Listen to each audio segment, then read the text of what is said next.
খাঁড় গ্রামে কয়েকশো বছর ধরে বসবাস চৌধুরী পরিবারের। আনুমানিক 113 বছর ধরে চলে আসছে এই পরিবারের সরস্বতী পুজো। এখন পুজোর দায়িত্ব পরিবারের সদস্য প্রীতম রায়ের উপর।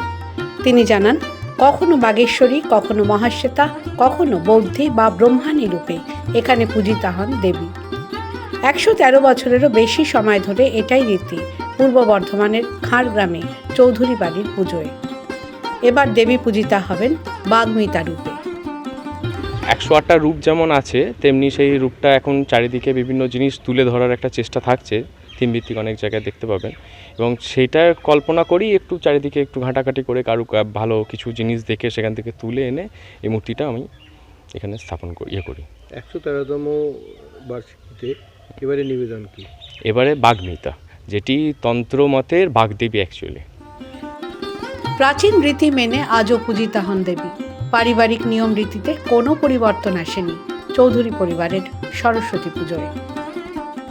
পুজোর আচার আচরণ পুরনো দিনে যা ছিল এখনও সেই ঠিক তাই একই আছে, তার আচার আচরণে কোনো পরিবর্তন করিনি। কিন্তু প্রতিমাটি রেখে দেওয়া হয় 4 দিন ধরে, যাতে মানুষজন আসে, ভিড়ভাড়টা এখানে প্রচুর হয়, সেই দেখার জন্যই আমি আরও মূর্তিটা রেখে দিই আরও 4 দিন।